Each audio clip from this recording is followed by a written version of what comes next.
आइंदा मत बुलाओ, ये तो मुखियों की खाल उधेड़ रहा है।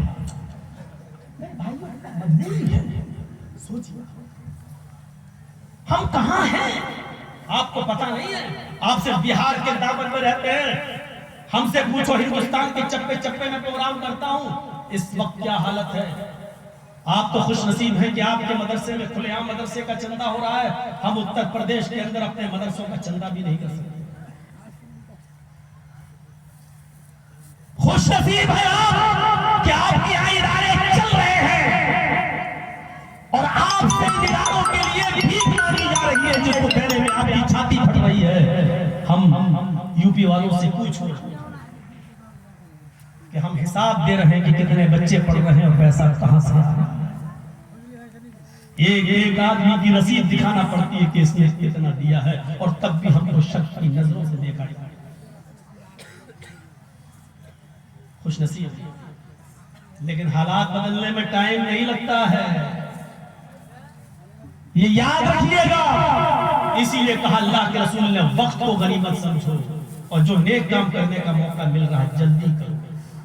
अल्लाह ने ये नहीं कहा कि नेक काम करो, अल्लाह ने कहा वसारिउ इला मगफिरतिन मिन रब्बिकुम व जन्नतिन। अल्लाह ने कहा कि नेक काम अल्लाह की मगफिरत और जन्नत के हुसूल को, जन्नत को पाने के लिए जल्दी करो। अल्लाह ने ये नहीं कहा नमाज पढ़ो, अल्लाह ने ये नहीं कहा रोजा रखो, अल्लाह ने कहा नेक काम करने में जल्दी करो। जल्दी करने का हुक्म दिया है। थोड़ी देर के लिए अगर रुक गए ना, फिर रुक भी सकते हो। कभी कभी होता है ना, हमारे दिल में ख्याल आया आज हम मदरसे को 500 रुपए देंगे, इंशाल्लाह जरूर दे देंगे, चलो अभी दे देंगे, अच्छा ठीक है चलो शाम को दे देंगे, और शाम तक फिर हमारा इरादा बदल गया।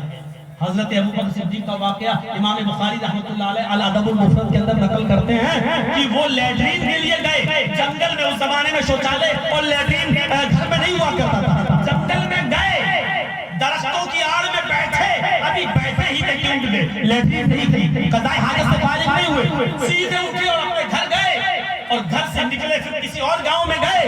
थोड़ी देर के बाद फिर घर गए और पानी का लोटा लिया, फिर जंगल में गए और फिर लैट्रिन की, फिर वापस आए। किसी ने देख लिया था, कहा आए अबू बकर अभी थोड़ी देर पहले तो जंगल में गए थे, फिर गए हो, ज्यादा खा लिया क्या? ये लूज मोशन हो गया है, लैट्रिन लग गई है, ये बार बार क्यों गए? हजरत अबू बकर ने कहा पहली बार गए तो लैट्रिन नहीं की थी, उठ गया था। अच्छा क्यों?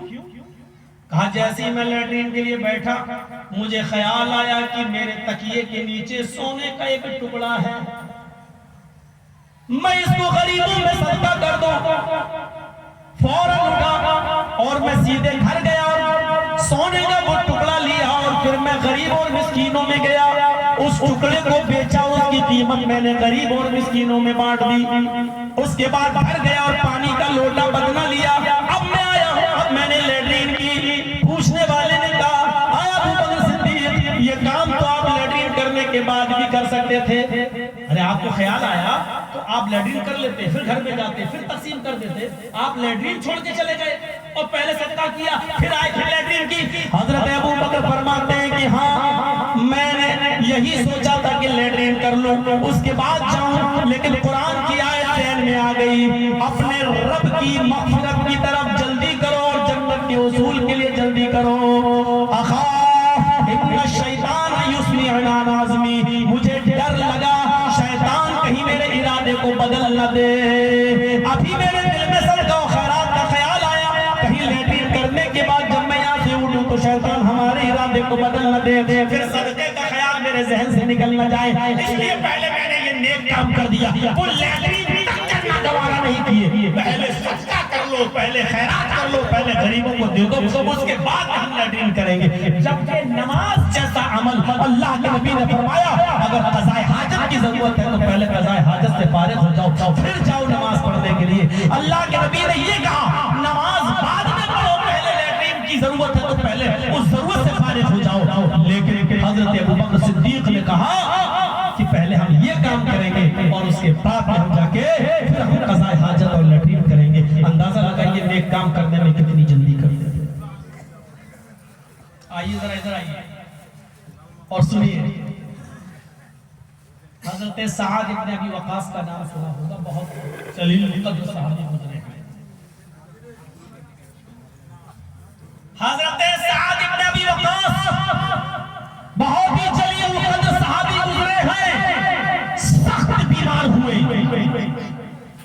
और फिर कुछ ठीक होने लगे। अब इधर तवज्जो दीजिएगा तो समझ पाइएगा मेरे वाक्य को। और अगर ये देखो कमर झुक चुकी है, अब उठ रहे हैं बेचारे।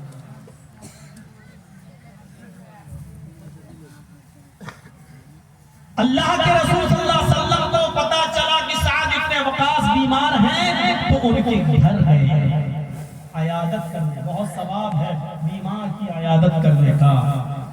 कोई सुबह किसी मरीज की अयादत के लिए जाए तो शाम तक 70,000 फरिश्ते उसके लिए दुआ करते हैं। कोई शाम को मरीज की अयादत करने के लिए जाए तो सुबह तक फरिश्ते 70,000 फरिश्ते उसके लिए दुआ करते रहते हैं। मरीज की अयादत किया करो, उसको सब्र की तलकीन किया करो। और जब किसी मरीज को देखने जाओ तो खाली हाथ मत जाया करो, कुछ फल फ्रूट लेकर जाया करो। ईमानदारी करो तो कुछ लेके जाया करो। अल्लाह के नबी सल्लल्लाहु अलैहि वसल्लम साद इब्न अबी वक्कास के पास बैठ गए। साद इब्न अबी वक्कास कहते हैं कि अल्लाह के नबी, अच्छा हुआ कि आप मेरे घर तशरीफ ले आए। अब मैं कुछ सही होने लगा, मेरी तबीयत में कुछ इजाफा हो गया। आपने कहा इंशाअल्लाह बहुत जल्दी सही हो जाओगे। कहा अल्लाह के नबी सिर्फ मेरी एक ही बेटी है। अब जो चीज बताई जा रही है और से सुनिएगा कुरसैल वालों, डिस्ट्रिक्ट कटिहार और अतराफ से आने वालों गौर से सुनिएगा। हाय अल्लाह के रसूल, मेरी एक ही बेटी है और अल्लाह ने मुझे जमीन जायदाद का मालिक बनाया है। कई बाग है मेरे, कई जमीनें हैं मेरी, कई मकान है मेरे, और एक ही बेटी है मेरी। आज मैं चाहता हूं कि मैं अपनी जिंदगी में अपने सारे माल की वसीयत कर दूं। हदीस के अल्फाज आज मेरा दिल चाहता है कि मैं अपने सारे माल की वसीयत कर दूं, सबका सब माल अल्लाह की राह में खैरात कर दूं।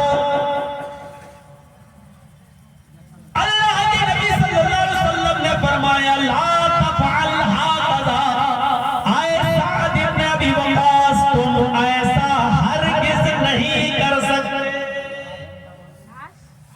साद इब्न अबी वक्कास किस चीज में अपना माल खर्च कर रहे हैं? अल्लाह की राह में। और अल्लाह के नबी क्या कह रहे हैं? साद तुम ऐसा नहीं कर सकते। यहां तो अपनी बेटियों का हक मारे बैठे हैं लोग, अपनी बेटियों का हक मारे बैठे। हमारे इटावा में रमजान के महीने में जब मैं वुजू बना रहा था मस्जिद में, तो एक लड़का मेरे पास आया। उसकी बहन हमसे पहले ही मसला पूछ चुकी थी, बहुत पहले, तो हमें मालूम था उसके बारे में। तो वो वहां बैठकर हमसे कहने लगा, मौलाना एक मसला बताइए। मैंने कहा जी बोलो क्या? कहा हम जो कुल्ला कर रहे हैं रोजे की हालत में, कुल्ला करते हैं, कुल्ला करते हैं तो जबान में थोड़ा पानी रह जाता है। हर आदमी की बात है, जब कुल्ला करेगा तो जबान में पानी तो चिपक ही जाएगा ना। कहा कि अब कोई आदमी इसको दांतों से ऐसे तो करता नहीं है, अब जबान पर जो पानी चिपक गया, वुजू के बाद हम उठते हैं और नमाज पढ़ने जाते हैं, अगर ज़बान का वो चिपका हुआ पानी थूक के जरिए पेट में चला जाए तो रोजे पर कोई फर्क पड़ेगा? मैंने कहा बेटा आज जुमेरात है। कहने लगा ठीक जी। मैंने कहा कल जुमे का खुतबा मैं इसी टॉपिक पे दूंगा, तुम सुन ले। कहने लगा आप ही मुझे बता दीजिए। तो मैंने कहा इसको मैं जुमे में बताऊंगा ताकि सबको फायदा हो। वो सिर्फ वो था और मैं था। और दूसरे दिन जब जुमे का खुतबा हुआ तो मैंने जुमे के खुतबे में उसका नाम लिए बगैर कहा, और वो आगे ही बैठा हुआ था। आज मैंने उसका नाम लिए बगैर कहा कि हमने कहा लोग इतने बड़े मुत्तकी और परहेजगार होने का नमूना पेश करते हैं कि रोजे की हालत में वुजू बनाते वक्त वो ये पूछते हैं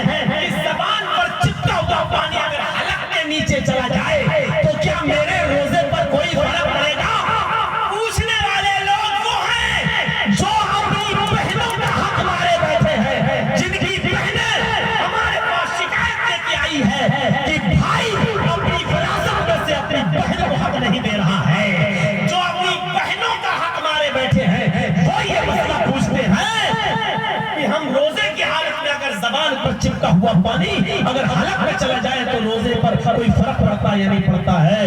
ये तकवा और मुत्तकी का ड्रामा बंद करो। वो सब जालिम है, चाहे कितनी नमाजें पढ़ लो, चाहे कितने रोजे रख लो, चाहे कितनी तहज्जुदें पढ़ लो, जो अपने बेटों को तो जमीन और जायदाद देते हैं लेकिन अपनी बेटियों के लिए उनके पास कोई जमीन नहीं है, कोई हिस्सा नहीं है। ये खाइन है। क़यामत के दिन अल्लाह तबारक व तआला नमाज और रोजे की कमी तो माफ कर सकता है, लेकिन बंदे के हक मारने के जुर्म में आपको माफ नहीं करेगा। सिर्फ शादी करके जहेज दे देने से मेरे भाइयों लड़कियां विरासत से महरूम नहीं हो जाएंगी। बहनों का भी हक है और जो आपको देना पड़ेगा, आपके इंतकाल के बाद तरके की शक्ल में उनको मिलेगा।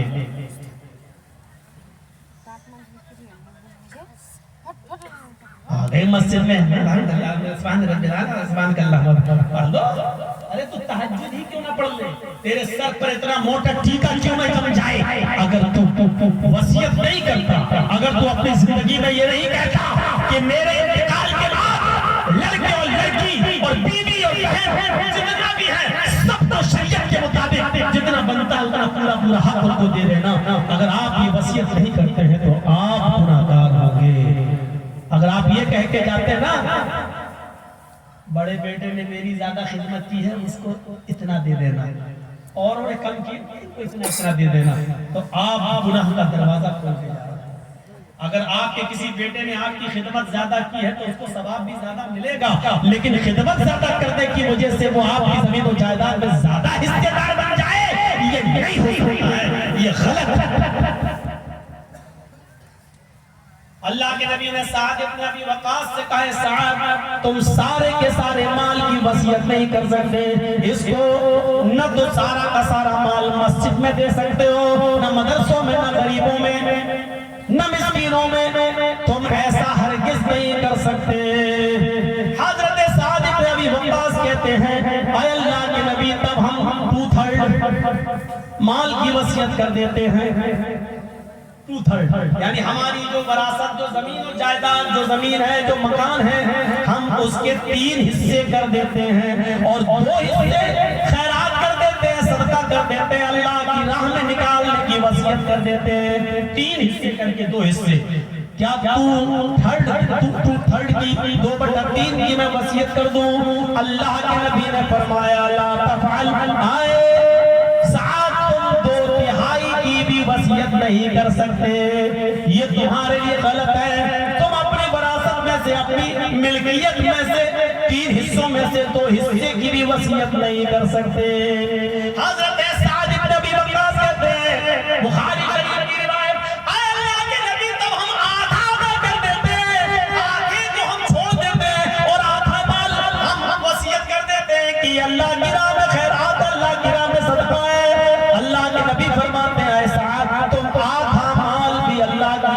नहीं निकाल सकते, हमारी आके तुम नहीं निकाल सकते।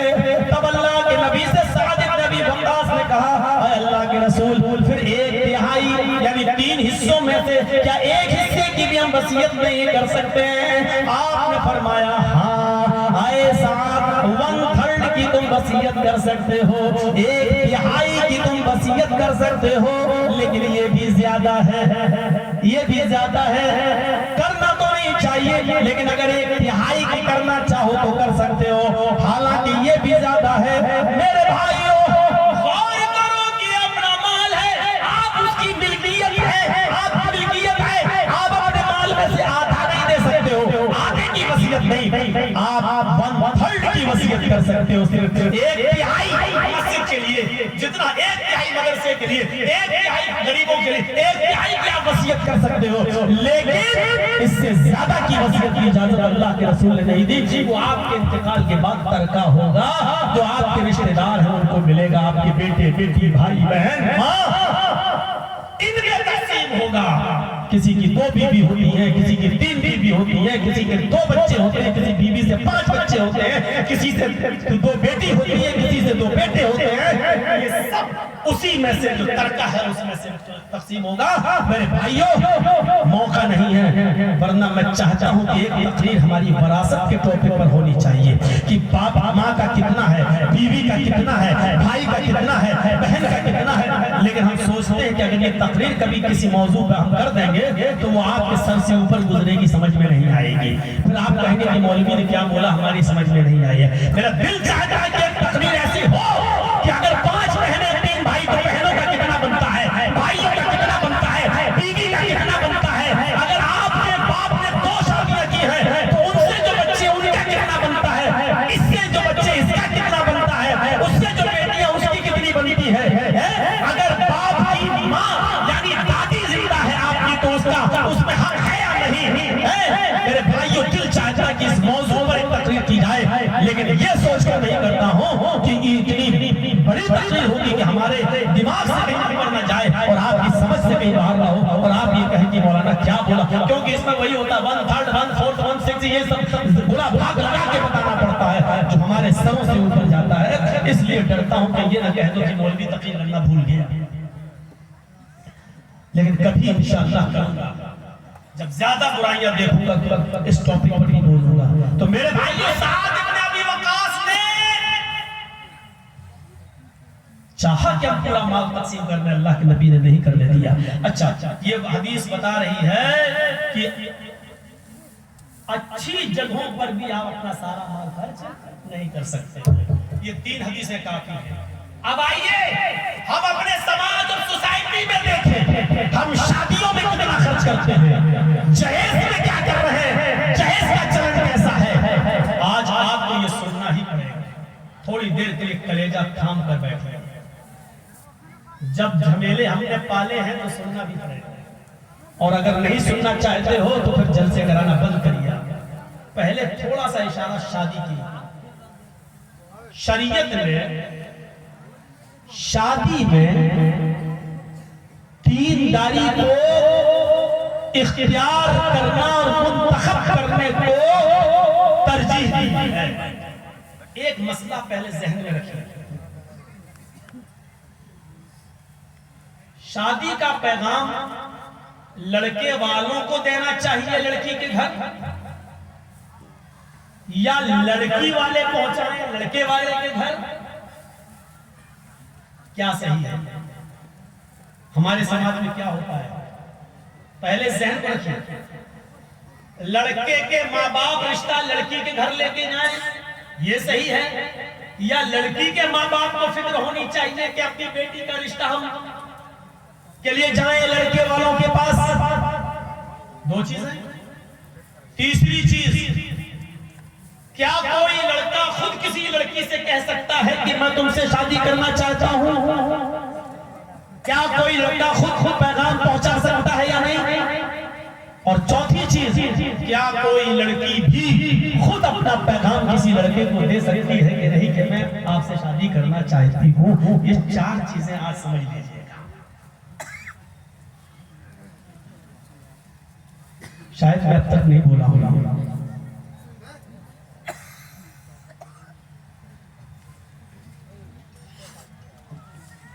अब एक हदीस सुनाने जा रहा हूं, उस हदीस में आपको सारे जवाब मिल जाएंगे। हदीस वाकया है, हजरत उमर फारूक की एक बेटी थी। स्पीड मैंने कम कर दी ताकि आपके समझ में आ जाए। हजरत उमर फारूक की एक बेटी थी जिनका नाम था हफ्सा, और हजरत हफ्सा का निकाह हुआ था हजरत खुनैस इब्ने हुज़ाफा अस्सहमी रज़ियल्लाहु ताला अन्हु से। नाम क्या था उनके शौहर का? खुनैस। हजरत खुनैस इब्ने हुज़ाफा। अब थोड़ी सी तवज्जो आप दे देंगे तो बहुत सी बातें मालूम हो जाएंगी आप। हजरत खुनैस जंगे बद्र में शरीक थे और जंगे बद्र में नबी का साथ दे रहे थे। उमर फारूक के दामाद लेकिन उनको कई तीर लग गए थे। हजरत खुनैस काफी जख्मी हो गए थे उस जंग में, और उनको जख्मी की हालत में घर पे लाया गया, और वो ज्यादा दिन तक उन जख्मों की ताब न ला सके, और हजरत खुनैस का उन्हीं जख्मों की वजह से इंतकाल हो गया। अब पूरा वाक़या समझ गए हो गया। हजरत हफ्सा किसकी बेटी थी? हजरत उमर की। दामाद का नाम क्या था? खुनैस। जंगे बद्र में लड़ रहे थे, जख्मी हो गए, घर में आए, इलाज चला, लेकिन जाम पर न हो सके और उसी जख्मों में इंतकाल कर गए। हफ्सा बेवा हो गई। जिस वक्त हजरत हफ्सा बेवा हुई, उस वक्त हजरत हफ्सा की उम्र कितनी थी? 21 साल। जितनी बातें मैं बताया हूं, अब मैं किसी को खड़ा कर रहा हूं पूछने के लिए कि मैंने क्या बताया है हजरत हफ्सा के ताल्लुक से। देखें, आप गौर से सुन रहे हैं क्या? खड़े होकर अपनी पैंट सीधी कर रहे हैं। पूछने से पहले एक मर्तबा फिर ज़हन में रख लीजिए, हफ्सा उमर की बेटी, दामाद का नाम उमर के खुनैस, जंगे बदर में जख्मी हुए, घर पे आए, जाम पर न हो सके, इंतकाल हो गया, हफ्सा बेवा हो गई। जिस वक्त हफ्सा बेवा हुई, उनके शौहर खुनैस इब्न हुज़ाफा का इंतकाल हुआ, उस वक्त हफ्सा की उम्र कितनी थी? 21 साल। दामाद के इंतकाल के बाद अपनी जवान बेटी, 21 साल बेटी हफ्सा की फिक्र हजरत उमर फारूक को होने लगी। अल्लाह, मेरी बेटी अभी जवान है, मात्र 21 साल की, और मेरे दामाद खुनैस का इंतकाल हो गया है, अब क्या होना चाहिए? हफ्सा ने इद्दत गुजारी। हजरत उमर फारूक को अपनी बेटी की शादी की फिक्र हुई, तो हजरत उमर अपनी बेटी की शादी के लिए रिश्ता कहां लेके गए? आज इसी वाक़े में आपको बहुत कुछ, एक ही हदीस सुनाऊंगा ये वाक़या, और इसी में आपको बहुत से मसले मिल जाएंगे। हजरत उमर फारूक अपनी बेटी के लिए सबसे पहले रिश्ता लेकर गए हजरत उस्मान के पास। आपको मालूम होगा, उस्मान गनी मकाम और मर्तबे में उमर फारूक से नीचे थे। अबू बकर उमर मकाम में बड़े थे, उमर दूसरे नंबर पे थे, तीसरे नंबर पे उस्मान और चौथे नंबर पर अली।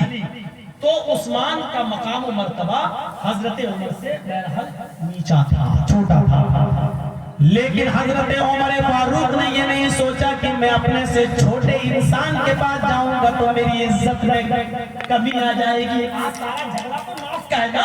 अच्छा, मैं तो दौलतमंद, मैं तो पैसे वाला, और मैं अपनी बेटी का रिश्ता उसके पास लेके जाऊंगा? नहीं, वो खुद आए, उस लड़के का बाप आए। नहीं, ये नाक के मसले को तोड़ दिया हजरत उमर ने। अपनी बेटी हफ्सा के लिए रिश्ता लेकर कहां गए? हजरत उस्मान गनी के पास, जो मकाम मर्तबे में उनसे नीचा दर्जा रखते थे। उनसे फरमाया, आए उस्मान, तुम तो जानते ही हो कि मेरी बेटी हफ्सा बेवा हो गई, खुनैस का इंतकाल हो गया, मेरी बेटी अभी जवान है, और मैं चाहता हूं कि मैं अपनी बेटी का निकाह तुमसे कर दूं। इसलिए कि जनाब मोहम्मद रसूलुल्लाह ने फरमाया, बेटी की शादी के लिए दीनदार रिश्ता तलाश करो। दीनदार रिश्तों की कमी मेरे पास नहीं है, लेकिन दीनदारी देखती थी, इसलिए मैं तुम्हारे पास आया। भाई उस्मान, तुम क्या चाहते हो? तुम गौर कर लो। मैं अपनी बेटी का हाथ तुम्हें देना चाहता हूँ, मैं अपनी बेटी हफ्सा को तुम्हारे निकाह में रखना चाहता हूँ। हजरत उस्मान गनी ने फरमाया, ठीक है, मैं गौर करूंगा, घर जा रहा हूं, राय बनाऊंगा, यानी कुछ लोगों को बिठाऊंगा, सोचता हूं। हजरत उमर फारूक ने कहा ठीक है। कुछ दिनों के बाद हजरत उमर फिर मिले उस्मान गनी से और फरमाया कि आए उस्मान, अब तो कई दिन हो गए, तुम्हारी राय बनी या नहीं? बताओ, तुम्हारे लिए अभी तक मैंने अपनी बेटी के लिए कोई दूसरा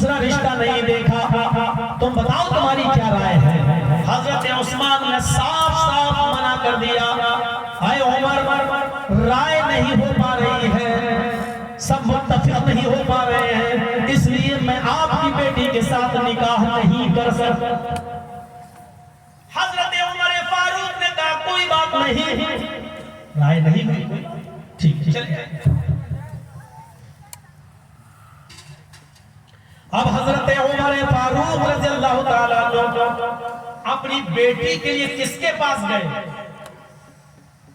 आप सुनेंगे तो ताज्जुब करेंगे। हजरत अबू बकर सिद्दीक के पास। और अबू बकर सिद्दीक से फरमाया कि मैं उस्मान के पास गया था, उस्मान ने मना कर दिया, मैं तुम्हारे पास आया हूं, मैं अपनी बेटी का निकाह तुम्हारे साथ करना चाहता हूं। थोड़ा सोचिएगा, बेटी की उम्र कितनी है? 21 साल। और अबू बकर सिद्दीक की उम्र कितनी है? हजरत उमर फारूक से भी उम्र में बड़े हैं। आज बड़ी आसानी से कह देते हैं, अच्छा कमीने पैगाम भेज रहा फला जगह, तेरी बेटी की उम्र की है। ये हमारी और आपकी सोच हो सकती है, और मोदी मीडिया की सोच हो सकती है। शरीयत हमें क्या बता रही है देखिए।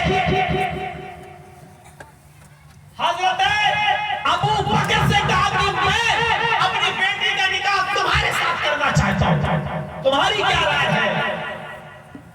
हजरत अबू बकर सिद्दीक खामोश रहे, कुछ नहीं बोले, ना हाँ ना ना, खुश खामोश हो। हजरत उमर फारूक अपने घर पे आए और उन्होंने अपनी बीवी से फरमाया, मुझे उस्मान गनी के इनकार से इतनी तकलीफ नहीं हुई जितनी तकलीफ मुझे हजरत अबू बकर की खामोशी से हुई।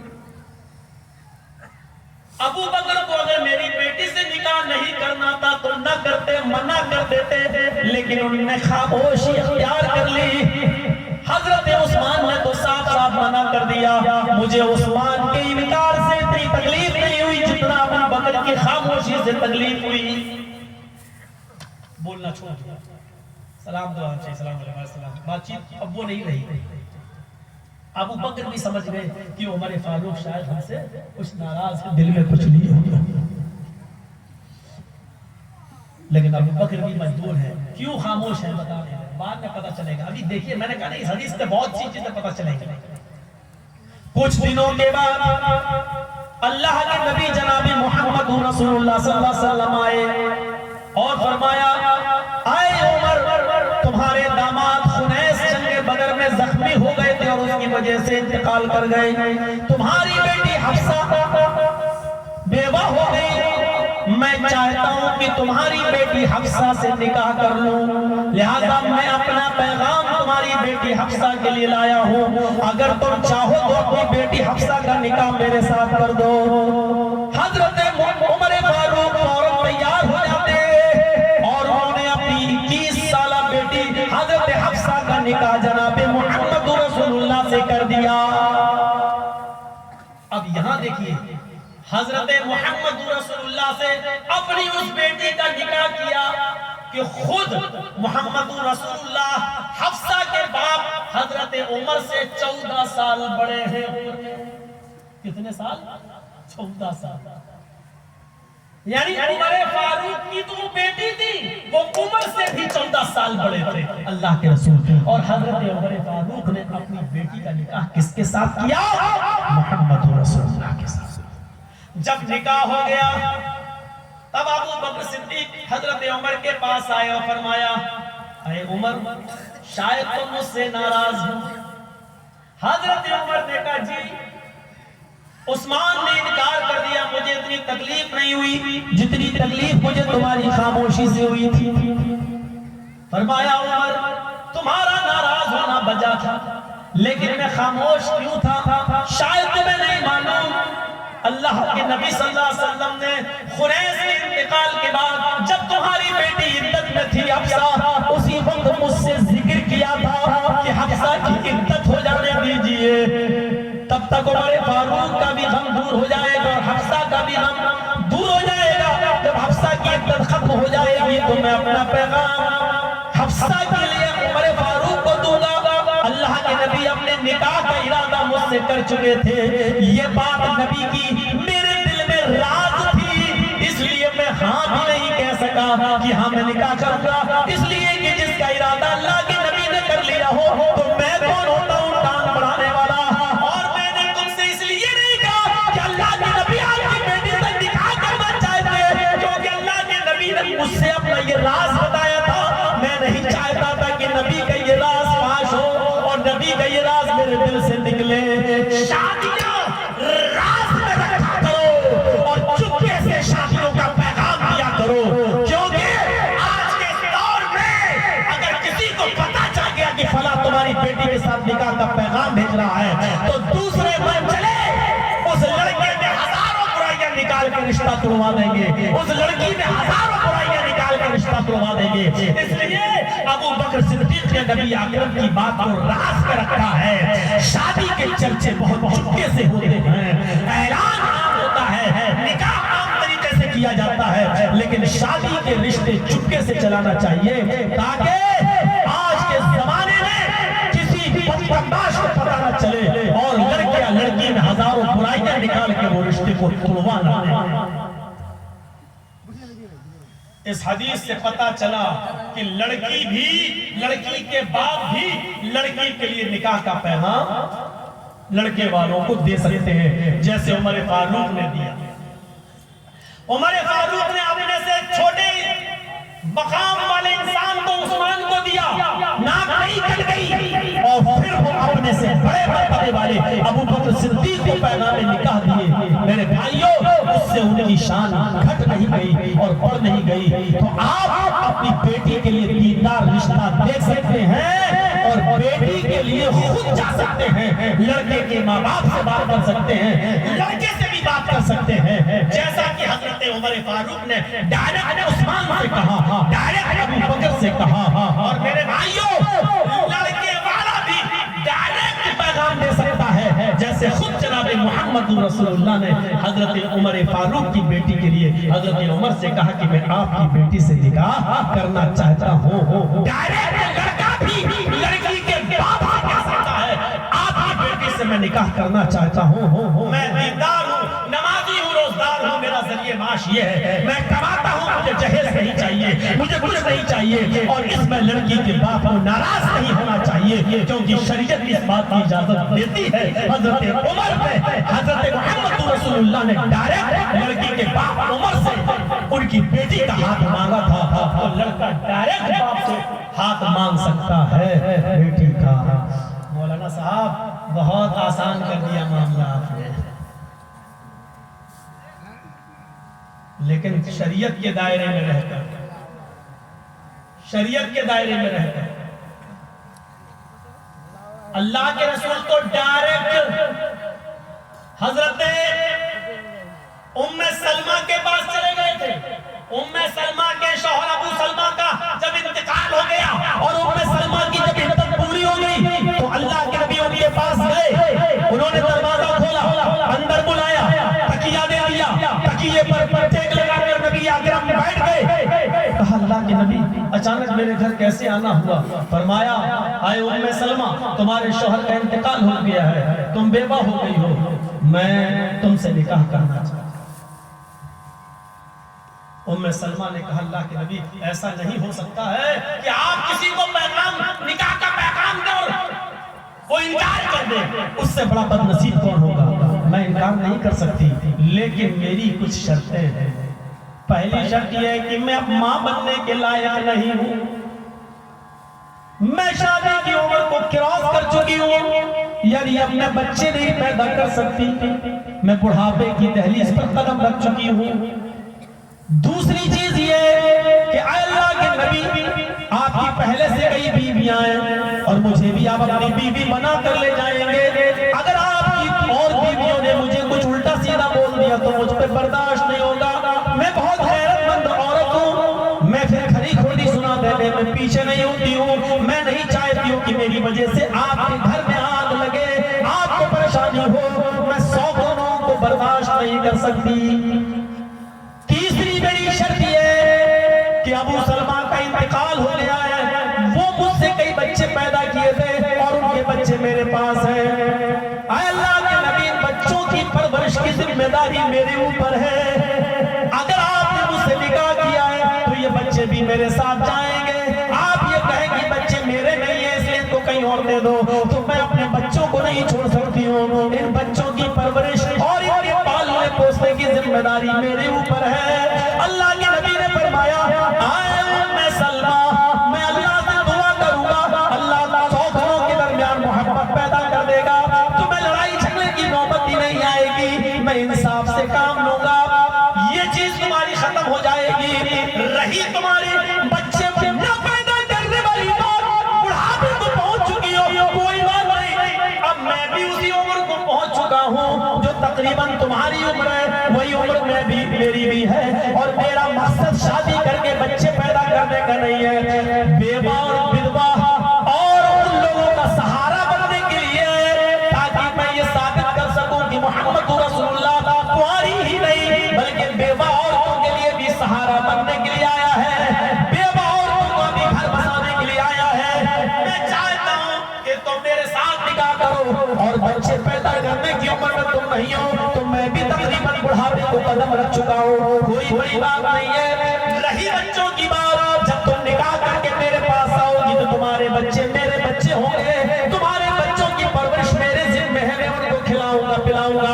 ये पूरा वाकया बयान करने का मकसद ये है कि अल्लाह के रसूल ने डायरेक्ट लड़की को पैगाम दिया, अगर कोई लड़का लड़की के बाप के बजाय डायरेक्ट ऐसी लड़की को पैगाम देता है तो ये भी शरीयत में जायज है, लेकिन निकाह पुख्ता इरादा हो। शादी का पैगाम देके कहे कि फला जगह आओ पहले मुलाकात करेंगे, तो समझ लो कि वो चीटर, समझ लो कि वो तुम्हारी इज्जत का कचरा निकालने वाला है। मेरी बहनों, मेरी बेटियों, ऐसे औबाश लड़कों के चक्कर में बताइएगा, अगर वो तुम्हारा फोटो मांगे तो फोटो मत दीजिएगा, कहिए मेरे घर में आओ चाय पियो। और शरीयत ने एक लड़की को जिस हैसियत से देखने की इजाजत दी है, सिर्फ उसका चेहरा और हाथ की हथेली इतना देख लो जाओ, इससे ज्यादा देखने की इजाजत शरीयत ने नहीं दी है। मेरा फोटो अपने मोबाइल में रखोगे, हर दिन देखोगे, शादी से पहले अगर से वो मंगेतर ही क्यों ना हो, किसी भी लड़के का अपनी गर्लफ्रेंड या मंगेतर का फोटो अपने मोबाइल में रखना वैसे ही हराम है जैसे सुअर का गोश्त खाना हराम है, जैसे शराब पीना हराम है। याद रखिएगा, कोई मंगेतर अपनी होने वाली बीवी का फोटो भी अपने मोबाइल में नहीं रख सकता है, बार बार नहीं देख सकता है, सिर्फ एक नजर देखने की इजाजत है, वो उसके घर पे जाके देखे।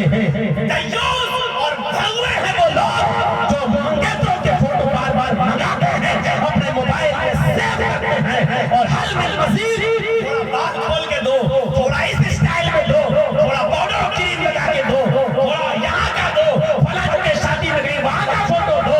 ये अब उस लड़की की इज्जत और आबरू को छल्ली छल्ली करने की कोशिश कर रहा है। ये नालायक है, ये शादी नहीं करना चाहता है, ये उसको हवस और गंदी नजरों से देख रहा है। मेरे भाइयों, शरीयत ने सिर्फ एक मर्तबा और एक नजर देखने की इजाजत दी है, बार बार देखने की इजाजत नहीं दी। मोबाइल में फोटो देते हो फिर फौरन डिलीट कर देती है, तब तक वो स्क्रीनशॉट ले लेता है।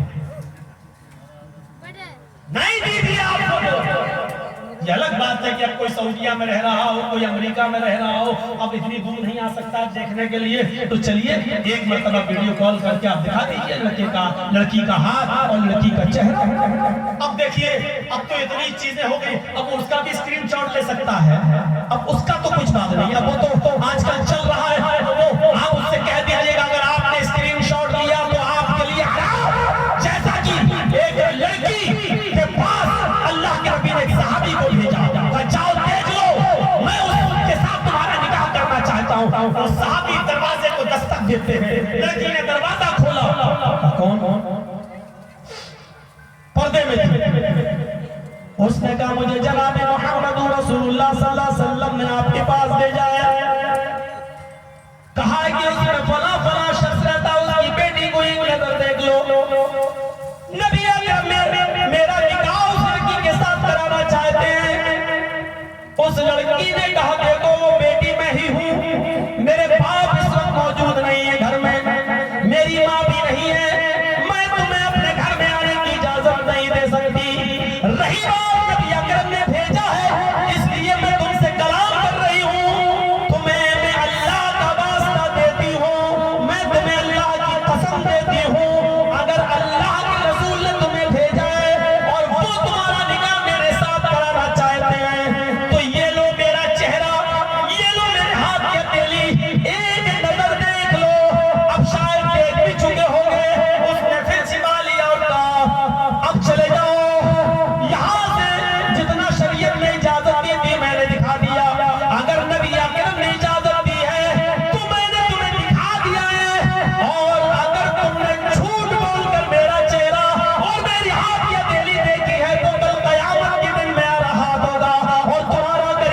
में, थोड़ी सी बातों में, थोड़ी सी मोबाइल में बहक जाने वाली लड़कियां अपने हर स्टाइल की फोटो दे देती हैं। उन लड़कों को